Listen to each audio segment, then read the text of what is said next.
नमस्कार दोस्तों, स्वागत है आपका हिस्ट्री के इस नए क्लास में। दोस्तों, पिछले क्लास में जो हिस्ट्री का जो अभी सीरीज जो चल रहा है उसमें से हम लोग जो पढ़ लिए थे दिल्ली सल्तनत का गुलाम वंश, खिलजी वंश, तुगलक वंश, सैयद वंश, और जो अंतिम वंश चलता है वो है लोधी वंश। तो इसको भी हम लोग कवर कर चुके थे और अभी पिछले वीडियो उसको निकाल कर देखेंगे तो उसमें से एक आएगा विजयनगर साम्राज्य और बहमनी साम्राज्य। तो ये विजयनगर साम्राज्य और बहमनी साम्राज्य दो भागों में जब टूटता है तो ये तुगलक वंश में ये टूट कर अलग होता है। मोहम्मद बिन तुगलक जब उसमें शासक रहता तो जो अंतिम दिल्ली सल्तनत का जो वंश चलता है वो है लोधी वंश का। तो इसमें से अब लोधी वंश के अंत के बाद अगला शासक कौन आता है, दिल्ली के गद्दी पर कौन बैठता है, ये आज के वीडियो में हम लोग देखेंगे। लेकिन इससे पहले जान लीजिए कि लोधी वंश जब चल रहा होता है तो उसका अंतिम जो शासक होता है इब्राहिम लोधी। इब्राहिम लोधी, तो इसका जो ये अंतिम शासक होता है। तो इसको मारने के लिए जो इसके रिलेटिव होते हैं जैसे आलम खां हो गया, दौलत खां, और ये इसको मारने के लिए अफगान से जो अफगानी शासक था एक काबुल से बुलाया था तैमूर वंश का, वो था बाबर। तो बाबर को ये लोग बुलाते हैं केवल इब्राहिम लोधी को मारने के लिए। तो इब्राहिम लोधी को मारने के लिए केवल बाबर को बुलाया जाता है। तो आज का जो टॉपिक हम लोग का होने वाला है ये बाबर कैसे आता है, कैसे मुगल वंश आता है भारत में। जो मुगल काल पीरियड होता है 1526 से 1707 का, वो कैसे शुरू होता है ये आज के वीडियो में हम लोग देखेंगे। तो इससे पहले अभी तक चैनल को सब्सक्राइब नहीं किए तो सब्सक्राइब कर लीजिए, वीडियो को लाइक नहीं किए हैं तो वो भी कर लीजिए। अगर वीडियो अच्छा लगता है तभी लाइक करिएगा, जोर ज़बरदस्ती नहीं है। और 90% ऐसे दोस्त हैं कि केवल वीडियो को देखते हैं, सब्सक्राइब नहीं करते हैं। भाई सब्सक्राइब तो कर लो यार, उसमें एक पैसा आपका नहीं लगने वाला है, ये बिल्कुल फ्री है। केवल आपके एक सब्सक्राइब से मेरे चैनल का जो ग्रोथ होगा, आपका जो फैमिली मेम्बर ऐड होगा वो काफ़ी मतलब अच्छा ही होगा हम लोग के लिए। तो आपसे एक ही चीज़ का रिक्वेस्ट है कि चैनल को सब्सक्राइब कर लीजिए। तो चलिए शुरू करते हैं और देखते हैं ये बाबर। तो बाबर का जो टाइम पीरियड होता है 1526 से 1530 तक। तो इससे पहले मैंने आपको बताया कि जब इब्राहिम लोधी को मारने के लिए जो इब्राहिम लोधी के रिलेटिव होते हैं दौलत खां और आलम खां, वो इब्राहिम लोधी को मारने के लिए बाबर को बुलाते हैं अफगानिस्तान से, जो काबुल का है।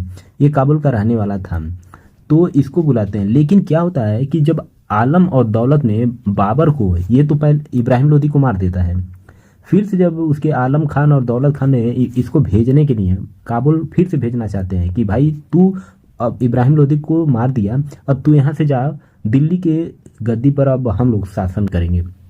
तो ये नहीं जाता क्योंकि इसका जो नज़र होता है ये दिल्ली की गद्दी पर पहले से ही था, तो ये जाता नहीं है। और फिर ये क्या करता है, ये इन दोनों को भी पराजित करके, इन दोनों को भी मारकर ये दिल्ली की गद्दी पर बैठता है और मुगल वंश की स्थापना करता है। तो चलिए शुरू करते हैं और देख लेते हैं इसका इतिहास। तो इसका जो पूरा नाम होता है वो जहीरुद्दीन मोहम्मद बाबर, इसका पूरा नाम जहीरुद्दीन मोहम्मद बाबर होता है। इसका जब जन्म होता है 14 फरवरी 1483 को मध्य एशिया के फरगना, जो आज का उज्बेकिस्तान है, वहाँ पर इसका जन्म होता है। बाबर के पिता तैमूर लंग के वंशज और माता जो होती है चंगेज खान के वंशज होती है। बाबर जो होता है तैमूर का वंशज होता है, उसके पिता उमर शेख मिर्जा, पिता का क्या नाम होता है, उमर शेख मिर्जा, जो तैमूर का वंशज होता है। और जो माता होती है कुतलुब निगार खानम, माता कौन होती है, कुतलुब निगार खानम, कुतलुब निगार खानम, जो चंगेज खान के वंशज से रहती है। ठीक है। बाबर भारत में आक्रमण करने के लिए तो वो तो आता है, इब्राहिम लोधी को मार देता है। मुगल वंश की स्थापना इसने करता है जब ये लोधी वंश का पूरा खात्मा कर देता है, तभी ये मुगल वंश का स्थापना करता है। मुगल वंश के स्थापना करने से पहले ये देखते हैं कि जो बाबर होता है इसके 11 वर्ष की अवस्था में ही इसके पिता की मृत्यु हो जाती है। 11 वर्ष की अवस्था में जो इसके फादर होते हैं, पिता शेख मिर्जा, उनकी मृत्यु हो जाती है। फिर क्या होता है, ये अफगानिस्तान हो, काबुल जहाँ का वो इसके पिता शासक रहते हैं, वो वहाँ की गद्दी को ये संभालता है। और किसके दम पर ये संभालता है? जो इसके दादी होती है, दादी एहसान दौलत बेगम, दादी का नाम होता है एहसान एहसान दौलत बेगम। 11 वर्ष की अवस्था में ये फरगना के शासक बनता है। फरगना फरगना के ये शासक बनता है। इसके समकालीन देखिए, जब ये भारत में इसका पहले से ही नज़र था, तो ये भारत में बार बार आक्रमण करता था। भारत में ये बार बार आक्रमण करता था, लेकिन ये सफल नहीं रहता है। ये इसको सफल 1526 ईस्वी को मिलता है। 1526 ईस्वी में क्या होता है? पानीपत का प्रथम युद्ध होता है। पानीपत का प्रथम युद्ध किसके बीच होता है? इब्राहिम लोदी वर्सेस बाबर के बीच होता है। तो भारत में ये घुसने का इसको एक रास्ता मिल जाता है। तो पानीपत के युद्ध के बाद देखिए, इसके समकालीन युद्ध के बारे में अभी हम लोग पढ़ेंगे पूरे डिटेल से एक एक करके, लेकिन इसका जो ओवरव्यू क्या है वो थोड़ा देख लेते हैं। गुरु नानक जो होते हैं, गुरु नानक सिख धर्म के सबसे बड़े गुरु, गुरु नानक देव ये बाबर के समकालीन थे। समकालीन यानी उस टाइम जब बाबर का शासन चल रहा था, तो उस टाइम गुरु नानक देव भी थे। ठीक है। बाबर का देखिए, बाबर एक बहुत बड़ा एक कवि था, साहित्य का ये बहुत बड़ा प्रेमी था। इसका एक आत्मकथा है बाबरनामा। इसका एक आत्मकथा बाबरनामा, जो अपनी लाइफ के ऊपर ये आत्मकथा ये एक लिखता है, और उसमें इसका पूरा हिस्ट्री मिल जाएगा अगर पढ़ें तो। लेकिन इसका जो बाबर की हिस्ट्री है एक किताब से मिलती है, जिसका नाम है an empire builder at 16th century. तो इस किताब का नाम है an empire builder at 16th century. जिसका लेखक कौन है? इसका लेखक है विलियम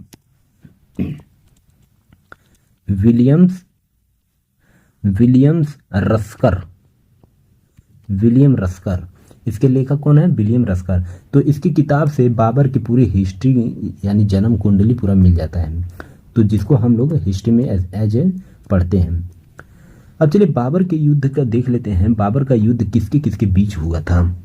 तो 1526 में पानीपत का प्रथम युद्ध होता। पानीपत का जो युद्ध हुआ था, इब्राहिम लोदी वर्सेस बाबर के बीच हुआ था, जिसका जीत बाबर की जीत होती है। इसमें बाबर की जीत होती है। फिर से 1527 ईस्वी में खानवा का युद्ध होता है। खानवा का युद्ध में राणा सांगा के बीच होता है। इसमें भी जीत बाबर की ही होती है। फिर से 1528 ईस्वी में होता है चंदेरी का युद्ध मेदिनी राय से होता है। जिसमें बाबर की जीत होती है। फिर से 1529 में घाघरा का युद्ध होता है। घाघरा का युद्ध महमूद लोदी, ये भी महमूद लोदी के बीच होता है, जिसकी बाबर की जीत होती है। महमूद लोदी के बीच में होता है, तो बाबर की इसमें जीत होती है। अब हम लोग देखते हैं इसको थोड़ा सा डिटेल्स में देखेंगे। पानीपत का प्रथम युद्ध, पानीपत का जो प्रथम युद्ध हुआ था 1526 में इब्राहिम लोदी और बाबर के बीच में। देखिए, बाबर ने समरकंद को 2 बार जीता था। थोड़ा सा ओवरव्यू है। समरकंद को 2 बार जीता था, और उस पर कुछ समय तक ही कब्जा किया था। दोनों बार उसे खो दिया। कुछ टाइम के लिए कब्जा किया, लेकिन दोनों बार उसको खो दिया। बार बार असफलताओं के कारण क्या होता, बाबर को लगने लगा कि वह क्षेत्र पर अब टिक नहीं सकता, यानी टिकना संभव नहीं है। तो इस कारण इसी स्थिति में बाबर ने काबुल और गजनी क्षेत्र का नाम है, 1504 में इस पर आक्रमण कर वहाँ का काबुल और गजनी का शासक बन जाता है, शासक बन जाता है। ठीक है। और इधर दिल्ली में इब्राहिम लोदी,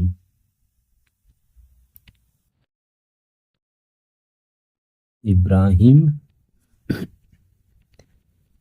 इब्राहिम लोदी को गद्दी से हटाने के लिए इसके जो रिलेटिव होते हैं दौलत खां और आलम खां, और राजस्थान के जो शासक राणा सांगा तीनों ने मिलकर इसको फरगना से किसको बुलाते हैं, बाबर को भारत में आने का न्योता देते हैं, बाबर को भारत में आने का न्योता देते हैं। लेकिन इन घटनाओं को अगर देखेंगे तो इसको बाबर को आभास हो गया था, बाबर को आभास हो गया था कि भारत को जीतना बहुत ही मुश्किल नहीं रह गया है, क्योंकि भारत में ऐसे लोग बैठे हुए हैं कि जो इस शासक को हटाने के लिए मेरी भी मदद करने के लिए तैयार हैं।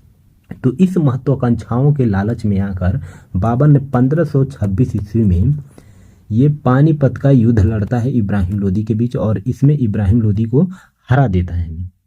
इस युद्ध में बाबर ने उज्बेक सेना को तुगलका, जो उज्बेक सेना होती है इसका उज्बेक उज्बेक सेना, उसमें तुगलमा तुगलमा नीति अपनाता है। तुगलमा नीति क्या होती है, देखिए तुगलमा ये जो नीति होती है तोप और उस्मानिया के रूसी नीति को अपनाता है, तुगलमा नीति और उस्मानिया। तो वो उस्मानिया की नीति, देखिए तुगलमा एक ऐसी नीति थी, उस्मानिया एक ऐसी नीति थी जो तोप चलाना जानती थी कि कैसे तोप चलाया जाता है, उससे कैसे अपने दुश्मनों को ढेर किया जाता है, तो वो उस नीति को अपनाता है।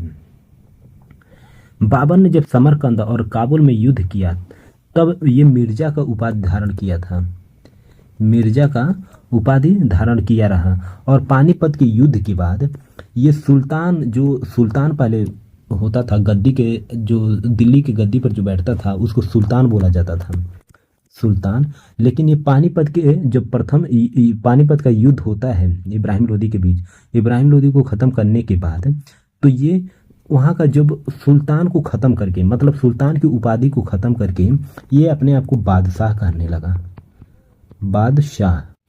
तो ये अपने आप को बादशाह की उपाधि धारण करता है। बाबर ने पानीपत का प्रथम युद्ध जीतने के बाद काबुल में एक एक चांदी का सिक्का, एक एक क्या दिया था, एक एक चांदी का सिक्का बंटवाया था, इसलिए इसे कलंदर की उपाधि किया जाता है, की उपाधि से जाना जाता है, कलंदर की उपाधि के नाम से जाना जाता है। फिर से जो दूसरा युद्ध होता है इसके खानवा का युद्ध, खानवा का युद्ध 1527 में होता है। ठीक है। बाबर ने राणा सांगा पर समझौता भंग करने का आरोप लगाया, राणा सांगा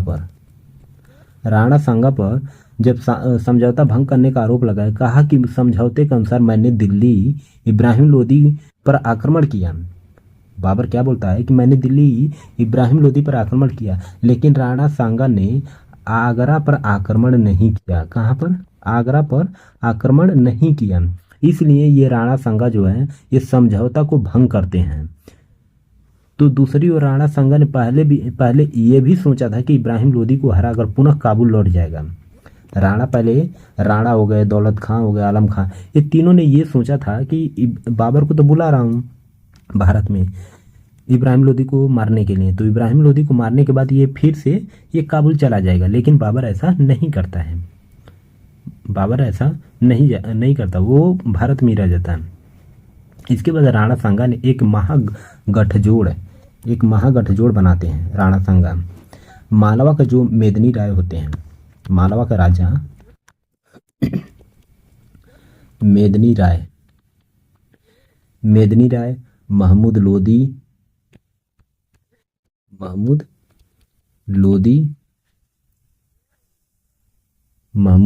हसन खान मेवाती, आलम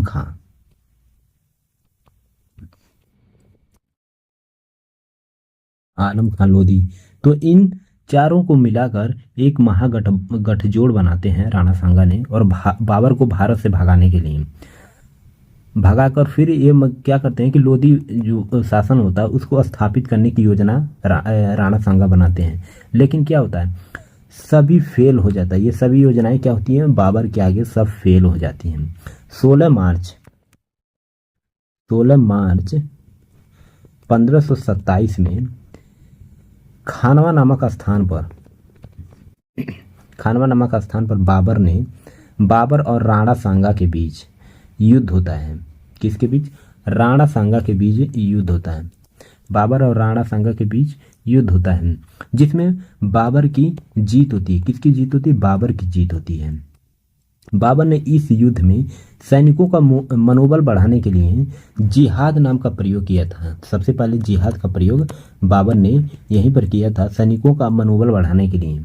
और मुसलमानों पर लगने वाले तमका नाम का एक टैक्स था, तमका टैक्स, इसको हटाने की मतलब खत्म करने की, इंड करने की घोषणा कर देता है। इसके बाद क्या होता है कि इसके सैनिकों में जोश एकदम भर जाता है युद्ध करने के लिए, और बाबर ने खानवा का युद्ध जीतने के बाद गाजी की उपाधि धारण करता है। क्या? गाजी का उपाधि, खुद को गाजी का उपाधि धारण करता है। इसके बाद जो युद्ध होता है वो होता है चंदेरी का युद्ध। चंदेरी का युद्ध कहा जाता है। ये युद्ध जो होता है मालवा के शासक जो मेदिनी राय वर्सेस बाबर के बीच होता है, जिसमें बाबर की जीत होती है और मेदिनी राय को इसने मार देता है। इस युद्ध में बाबर ने फिर जिहाद का नारा दिया था। इस युद्ध में भी, चंदेरी के युद्ध में भी जिहाद का नारा दिया था।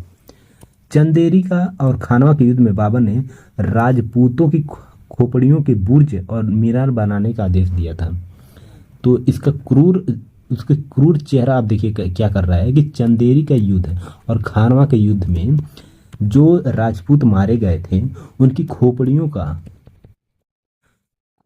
का ये बुर्ज, मतलब क्या होता है, बुर्ज और मीनार बनाने का आदेश दिया था, केवल खोपड़ियों का, और वो भी किनका? राजपूतों का। अब अगला जो इसका युद्ध होता है वो होता है घाघरा का युद्ध। घाघरा का युद्ध 1529 में होता है। घाघरा किसके बीच होता है? महमूद लोदी के बीच।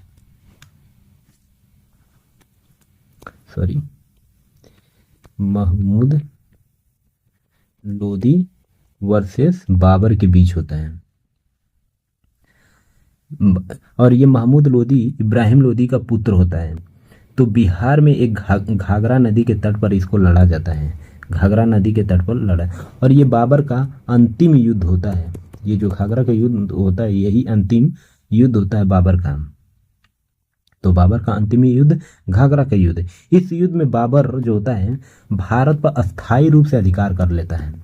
इस युद्ध में जीतने के बाद बाबर क्या कहता है, मुगल वंश का तो स्थापना कर ही दिया होता है पहले से ही, लेकिन जो भारत में बार बार इसको युद्ध का सामना करना पड़ रहा था, इस युद्ध के बाद यह अस्थायी रूप से भारत में अधिकार जमा लिया था अपना। और बाबर के साम्राज्य की सीमा क्या होती? सिंधु से लेकर बिहार हिमालय के ग्वालियर तक फैल गया था। बिहार हिमालय के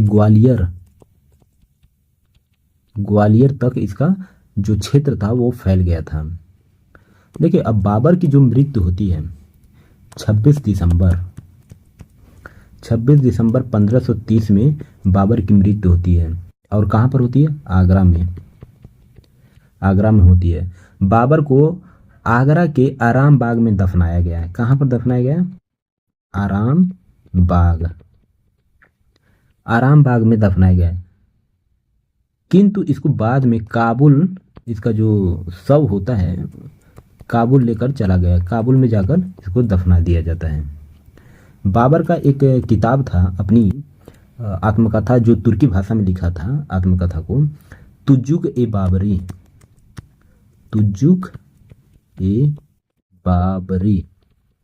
जिसको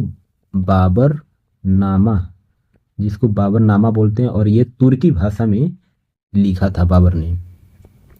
बाबर का वास्तुकार मीर बाकी ने, इसका एक वास्तुकार था मीर बाकिर, मीर बाकी, मीर बाकी ने अयोध्या मंदिर को तोड़कर, वहां एक मंदिर थी अयोध्या की, अयोध्या मंदिर को तोड़कर बाबरी मस्जिद बनवाया था, बाबरी मस्जिद बनवाया था। बाबर ने सिक्के कौन कौन से चलवाया था ये भी हम लोग देख लेते हैं।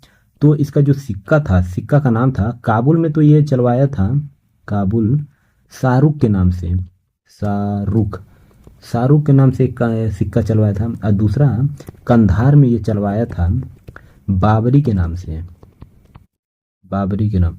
तो ये देख लीजिए, दो सिक्का चलवाया था, एक शाहरुख और एक बाबरी। सिक्के के एक तरफ कलमा, कलमा लिखवाया था, और दूसरी तरफ, एक तरफ कलमा और दूसरी तरफ खलीफाओं के नाम, खलीफाओं के ये नाम लिखवाया था।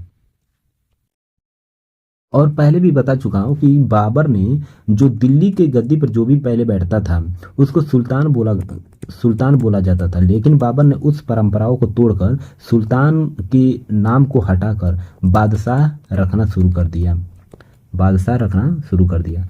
बाबर ने नापने के लिए, किसी भी चीज़ को नापने के लिए गज ए बाबरी मापक तैयार किया था, बनवाया था, और इसी के इसका बहुत ज़्यादा ये प्रयोग करता था, गज ए बाबरी का। बाबर ने मुंबईयान नामक पद शैली का ये विकास किया, मुंबईयान। तो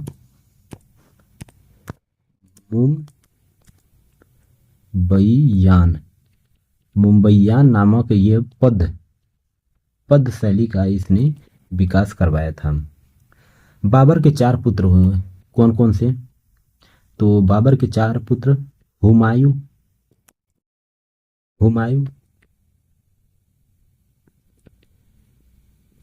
कानरान,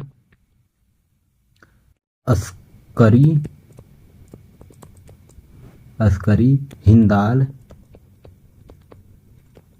और जो ये तो 4 पुत्र थे, बाबर के 4 पुत्र, और एक पुत्री थी। तो पुत्री का नाम था गुलबदन बेगम, गुलबदन बेगम। तो 4 पुत्र और एक पुत्री थी। बाबर के समय अफगानों ने बिहार क्षेत्र में बसे हुए थे। बाबर के समय अफगान के जो लोग थे, अफगानों ने बिहार क्षेत्र में बहुत ज़्यादा बसे हुए थे। बाबर ने भारत में अफगानों को पूरी तरह सफाया नहीं किया था, अफगानों को पूरी तरह से सफाया नहीं किया था, जो आगे चलकर शेर शाह सूरी ने हुमायूं का खतरा बनता है। तो शेर शाह सूरी एक अफगानी था, लेकिन बाबर ने उन अफगानों को ऐसे भगाया नहीं था पूरी तरह से, लेकिन उन्हीं अफगानों में से एक निकला था शेर शाह सूरी, जो ये आगे चलकर हुमायूं के लिए बहुत बड़ा खतरा बनता है। अपने भाइयों के साथ भेदभाव मत करना, ये सलाह दिया था। कब? ये मरते टाइम। तो मरते टाइम इसने 2 सबसे महत्वपूर्ण इसने सलाह दिया था अपने बच्चों को कि अपने भाइयों के साथ कभी भेदभाव मत करना, और दूसरा कि अफगान सेनापति शेर शाह सूरी से सतर्क रहना। किससे सतर्क रहने के लिए अपने ये बच्चों को बोलता है? शेर शाह सूरी से। अब देखिए, गुरु नानक देव जी बाबर के समकालीन थे, तुलसीदास ये अकबर के समकालीन थे। तो कुछ इसमें से है। गुरु नानक देव बाबर के समकालीन, तुलसीदास अकबर के समकालीन। ये जब मैं पढ़ाऊंगा तो उसमें आपको बता दूंगा। और कबीरदास ये सिकंदर के समकालीन। तो ये इन शासकों के ये समकालीन ये महान गुरु हुए थे। तो उम्मीद करता हूँ कि ये वीडियो आपको अच्छा लगा होगा। अगर अच्छा लगता है तो चैनल को सब्सक्राइब कर लीजिए और वीडियो को लाइक करके अपने दोस्तों के पास शेयर भी कर सकते हैं। तो चलिए मिलते हैं नेक्स्ट लेक्चर में, तब तक के लिए जय हिंद, जय भारत।